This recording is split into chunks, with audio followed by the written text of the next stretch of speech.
Welcome to Mindful Leadership, Transforming Lives, with your host, Singh. This is where leadership meets purpose, presence, and passion. In today's fast-paced, high-pressure world, we face a leadership crisis. Too often, teams are led by managers who lack empathy, clarity, and vision, leaving individuals uninspired, disconnected, and undervalued. But it doesn't have to be this way. Great leadership isn't born, it's built. The end game: empower your leadership, inspire the world. Every week, join me, your host Singh, as we tackle the gaps in leadership and life coaching head on, learning how mindfulness, emotional intelligence, and compassion can redefine success. This isn't just another podcast, it's a mission to fill the void left by ineffective leadership. And it's not just about leadership in business.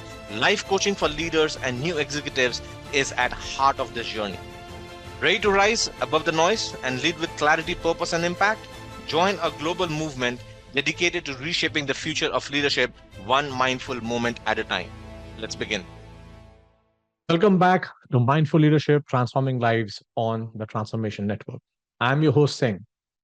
And today we are diving into something I know we all have experienced: reacting emotionally and immediately regretting it. You know that moment. You are sitting at dinner, your partner casually looks and asks, "What's for dessert?" And suddenly you snap. Why don't you figure out for once? And then you're left wondering, wait, who just said that? Was that me? That could have been me. But hey, reacting is human and it's easy. Responding thoughtfully, now that's leadership. Today, we are going to talk about emotional reactivity, why it happens, how it hurts your relationship and leadership, and most importantly, how to stop it. We will unpack, break it down with humor, real world examples, and practical tools you can use right away. By the end of this episode, you will have a toolkit to pause, process, and respond like the thoughtful leader you are. Grab a coffee, a calming tea, or whatever helps you not yell at your coworker when they send another email with subject line that says urgent. Let's begin. All right, let's dive into why knee-jerk reactions are the junk food of leadership and how you can stop them from wrecking your relationships, your credibility, and your blood pressure. Let's face it, reacting emotionally in the moment feels amazing for about 5 seconds. It's like eating an entire sleeve of Oreos until you realize you've just committed emotional arson on your own credibility. And don't act like you don't know what I'm talking about.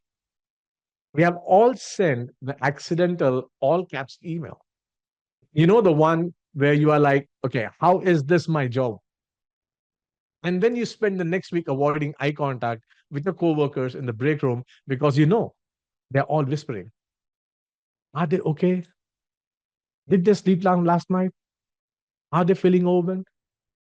It's like that viral video from last week where the CEO of that tech startup lost it on live stream because someone asked, "Why are we all still in the office?" And he snapped, saying, "Because I'm paying for this office. You want to work from home? Go start your own company." That's what might have been right.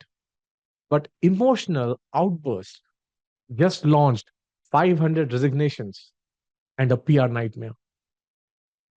Lesson: leadership isn't about being right, it's about being calm enough to lead. And here's the thing: when you react emotionally, you are not leading, you are leaking. You are leaking frustration, anger, and stress all over your team and your relationships. And nobody wants to follow a leader who can't keep their cool. It's like trusting a chef who yells, "I don't care what you ordered," and throws a raw chicken at you. Okay, we'll get nerdy for a second here. So here's what actually happening when you lose it emotionally. Your brain's amygdala, the little almond shaped part that controls fight or flight, decides it's showtime. It hijacks your rational prefrontal cortex and screams, "We have got a threat. Shut down logic. Engage DEFCON 1." and suddenly you're replying to emails like you're fighting off a bear. The problem is your brain can't tell the difference between lion chasing you and Karen from accounting asking you for the fourth time. So when are we going to get reimbursed for the holiday party? See, your amygdala is like that drunk friend at the party who is always ready to fight. It's yelling, that guy looked at you funny. Let's go. Meanwhile, your prefrontal cortex is sober friend saying, no, dude, you are just trying to find the bathroom. Let's calm down. But here's the deal. You're not stuck with an overactive brain. You can train it. Studies show that mindfulness practices like deep breathing, pausing, and reframing can literally rewire your brain. It's like creating your emotional operating system from Windows 95 to Mac OS Ventura. Let's talk about consequences for a second. Knee jerk reactions don't hurt your leadership. Think about it. It's not just your leadership, they also torch your relationships. Because when you react emotionally, you make the moment about you instead of the other person. Think about it. When you snap, this isn't my job. What you are really saying is, I am overwhelmed. I am stressed. I need you to know. But what do people hear when you say, this isn't my job? That you are the problem. It's like your partner forgets to take out trash. And instead of calmly saying, hey, can you figure out a better system for chores? You shout, do I have to do everything around here? And now, congratulations. You are in full blown argument about who forgot to buy milk 6 months ago. You know how on airplanes, they tell you to put your oxygen mask first before helping others? Emotional reactivity is the opposite. You are basically ripping off someone else's mask so you can yell, why isn't this working? Right? Reacting emotionally in the moment might feel good, but it shifts the focus away from solving the problem and puts spotlight on your stress. And trust me, nobody wants to follow a stressed out leader. Just like nobody wants to follow a GPS that keeps shouting, make a U turn, make a U turn, make a U turn every 5 seconds. All right. So we have talked about why emotional reactivity is junk food of leadership. It feels good in the moment, but leaves you with regret and a bad reputation. Now let's get practical. I'm going to share 3 tools to help you pause, process, and respond thoughtfully instead of emotionally. These tools are like real smoothies of emotional management, nutritious, effective, and surprisingly satisfying once you get the hang of it. So, the first framework I'm going to share with you is the focus framework I mentioned in the last episode also. So, it is your emotional GPS. It helps you navigate the storm of feelings so you can get to thoughtful, intentional actions without making a U turn into Snuffville. So, feel the emotion. The first step is to feel the emotion. And I know what you're thinking. Feel the emotion. I'm already feeling it. Well, that's the problem. But here's the thing, you can't manage what you don't recognize. It's like trying to fix a leaky faucet without first figuring out where the water's coming from. Think of it this way. Your emotions are like a toddler having a meltdown in the middle of Target. You can't just ignore them and hope they stop screaming. You have got to kneel down, make an eye contact, and say, okay, what's going on here? Are we upset because we didn't get the dinosaur shaped chicken nuggets? See, when you feel that surge of anger and frustration or anxiety, pause and name it. So say to yourself, I'm feeling angry, I'm feeling overwhelmed. The simple act activates your prefrontal cortex, the logical part of your brain, and starts to calm emotional storm. The next step is to observe the situation. I have shared this multiple times. Mindful practice is all about becoming observer in the moment. So step back, observe the situation. This is where you zoom out and ask, what's actually happening here? Is this about the email your coworker just sent? Or is it about the fact that you have been running on caffeine and 3 hours of sleep all week? You know, who couldn't have used this? The sports commentator last week who accidentally let their mic stay on during halftime and got caught trash talking the players. If they would have just paused and observed the situation, oh, right, I'm on live TV, their career would be on life support right now. It would be better. So observing the situation is like looking at your reflection in a funhouse mirror. Your emotions might be making things look bigger and scarier than they really are. But you have to step back and remind yourself, this is not the end of the world. This is just Kiran. Kiran from accounting asking for snack receipts. Again. And that's it. The third step is clarifying your triggers. This step is where you get curious about what's really bothering you. Is it the coworker's email? Or is it, in fact, that you have had 10 back to back Zoom calls and haven't eaten lunch yet? See, clarifying your triggers. Triggers are like landmines. You can't avoid them if you don't know where they are.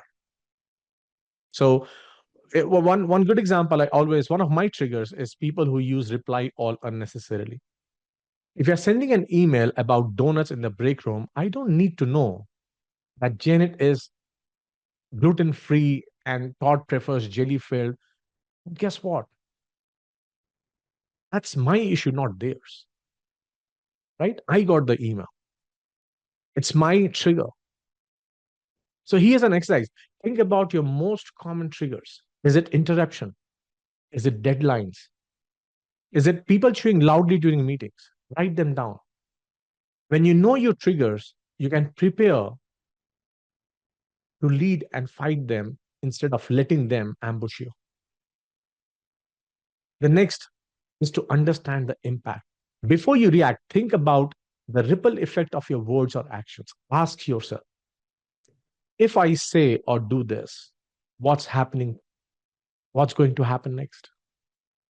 This step is like checking the weather before you leave the house. You don't want to walk into storm unprepared. Imagine you are about to send that snarky email. Pause and ask yourself, is this going to solve the problem? Or is it just going to make me the office meme tomorrow? If the fact of your reaction is going to create more drama than it solves, take a step back. Rethink your approach. Leadership is about long term trust, not short term satisfaction. And then the next step, shift into intentional action. Right? Now it's time to respond with intention. This is where you choose your words and actions to align with your values and goals. Remember, thoughtful responses build bridges, reactive ones burn them. It's like being at a buffet. So you could pile on everything inside, but then you are left with a mess of regret. Instead, be intentional. Pick what serves you and leave the rest. And here's a challenge. The next time you feel triggered, pause and ask yourself, what's the most effective action I can take right now? Write it down and practice it. This is where the moment you start engaging your prefrontal cortex, which is your living brain, thinking brain, by asking this thoughtful question within the moment, you shut down amygdala, which was your fight and flight mode to begin with. The second practice I want to share today is mindful pause. Now, this is literally about pressing the pause button on your emotions before they run the show. Right? When you feel that emotional surge, whether it's anger, frustration, or even excitement, take 3 deep breaths. This small act create space between your feelings and your actions. And in that space, you can choose how to respond. Think of it like buffering a YouTube video. Sure, it's annoying to wait, but once it's loaded, you get much clearer picture. And nobody wants to go viral for the emotional meltdown halfway through a team meeting. Pause with me right now. Take a deep breath. Take a deep breath in, hold it, and exhale. See, just that created space for clarity. Now imagine doing that during a tense moment. It's a game changer. The third tool that I want to share with you is reframing emotions. This is about changing how you interpret your feelings so they work for you instead of against you. Emotions are like road signs. They are trying to tell you something. Anxiety, for example, it's not your enemy. It's your body gearing up for action. Reframe it as excitement, and suddenly you are in control. If Beyonce can reframe her nerves as excitement before performing in front of millions, you can reframe your anxiety before giving a PowerPoint to Kyle in IT.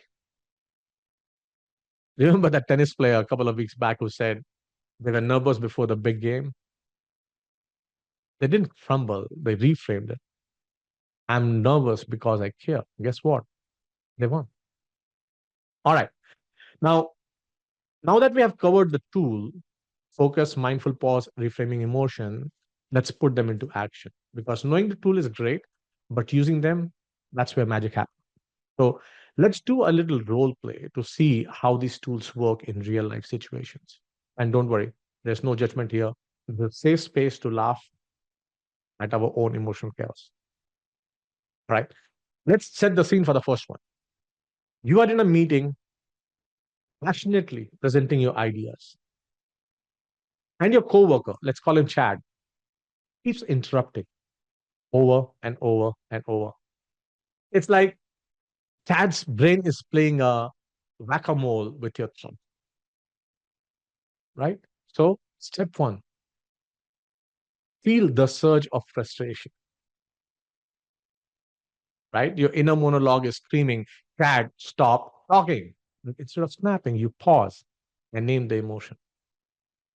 I feel frustrated because I want to be heard. Now, if you are anything like me, your first instinct might be to throw a stapler at Chad. But remember, office supplies are for stapling, not for solving conflicts. Now, step two, zoom out and observe the situation. Is this about Chad being rude, or is he just really excited to contribute? Maybe he's trying to impress the boss. Maybe he's on his seventh cup of coffee. Either way, this isn't personal. It's about Chad, not you. Now, ask yourself, what is actually triggering me? Is it Chad's interruptions, or is it that I feel undervalued? This clarity helps you respond thoughtfully instead of emotionally. Now, before you react, you think, if I snap at Chad in front of the team, how will that affect my credibility? Will it solve anything? Or will it just make things more awkward than a silent elevator ride? I've been there. Finally, you respond with intention. Instead of yelling, Chad, zip it, you calmly say, Chad, I appreciate your enthusiasm, but I would like to finish my point before we open up for discussion. See, you just changed and turned around a potential conflict into a collaborative moment. And if you are wondering where Chad will still interrupt your next meeting, the answer is probably yes. But now You have set a boundary and you have done it with grace and without turning the stapler into a weapon. Now, I'll share another use case, walk you through another role play here. Nothing personal, just being observer, right? So let's switch gears to home front. Imagine it's your anniversary. You have been dropping hints for weeks, circling restaurant ads, leaving sticky notes, maybe even DMing them your own Pinterest board. And yet, your partner forgets again. It has happened so many times. I hear this story almost every couple all the time. So, the first one, your emotions. You are hurt, you are angry. You're almost thinking this is the last straw. I'm going to call my mom and tell her she was right about that. But instead of reacting in that moment, you pause and name it. I feel hurt because I wanted today to feel special. See, next, you step back and observe. Is this about them not caring? Or are they just overwhelmed with work? Maybe they have had a rough week. Or maybe they genuinely didn't realize today was the 29th. It's not like calendars come with alarms that scream, don't mess this up, right?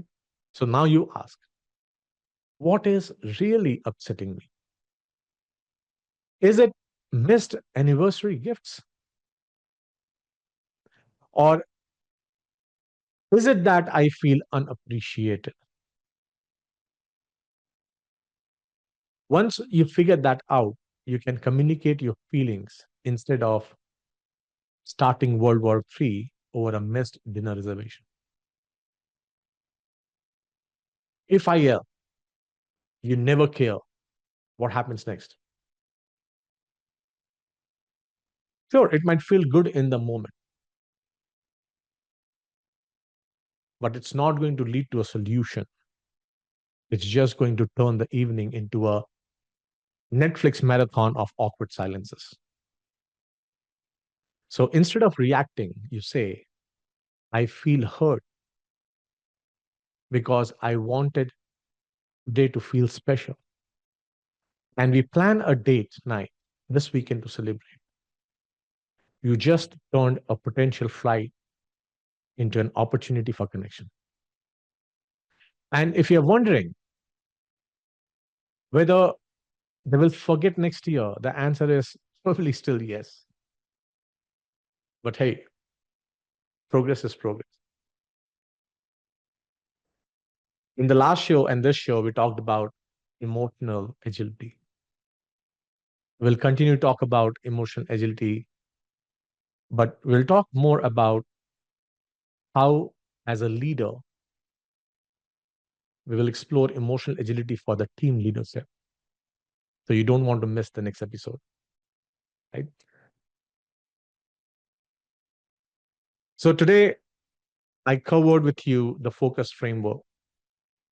Feel the emotion, observe the situation, clarify the trigger, understand the impact, and shift into intentional action. We also talked about mindful pause. The top, call it stop, call it pause, whichever way you want to remember, this is a game changer for a lot of people who have sent back DMs. And yes, it takes less than 12 seconds. The science behind why we had to create this micro practices is because of today's digital world. On an average, the span of focus has gone down to 12 seconds. So 3 deep breath is enough to break that cycle of 12-second focus before you next time scroll your social media post. Reframing. Change how you interpret your feelings so they work for you, not against you. In the last episode, I shared the circle, the wheel of emotion. One of the things I always recommend is to expand your emotional vocabulary. I shared the example today when I said, is it anger or is it anger for something? What is causing that? Being able to get down to that underlying cause. It also helps you to understand your triggers better if you're able to expand your vocabulary around emotions. Remember, leadership is about responding thoughtfully, not throwing staplers or shade. Because reacting emotionally might feel good in the moment, but responding thoughtfully is how you win in work and, yes, even relationships. In the next session, I will also share a unique way of managing emotions through a process called 8, 8, and 8. Divide your day into 3 equal parts. 8 hours for hard work, no matter what you do for your living. 8 hours of sleep. And then the 8 hours divided into 3F, 3H, and 3S. The 3F, faith, friend, and family. The 3H, health, hygiene, and hobby. And the 3S, soul, service, and smile. So don't miss the next episode. This week, before we wrap up, I challenge you to practice pausing before you react. Whether it's with your kids, partner, or barista who can't spell your name, take a breath and choose your response. I hope this episode resonated with you. Share it with someone who needs it. Let's spread the word about thoughtful response. This is Mindful Leadership on the Transformation Network. Your host, Singh. Have a good day. Bye. Thank you for watching Mindful Leadership Transforming Lives. With me, your host, Singh. We are honored to have you join us on this journey to explore the transformative power of mindfulness, emotional intelligence, and authentic leadership. Tune in every week on transformationtalkradio.com at noon Pacific on Tuesdays, where we will continue to explore how mindful leadership can create a ripple effect of positive changes in your life and lives of those you influence. This show is dedicated to helping you lead with purpose, presence, and passion. Whether you're navigating the complexities of business, building strong connection with your team, or striving to make a meaningful impact in the world around you. To learn more about the show, access additional resources, or dive deeper, visit SinghPowerUpCoach.com. Remember, leadership isn't just about what you do. It's about who you are. Let's continue to transform lives together, one mindful moment at a time. See you next week.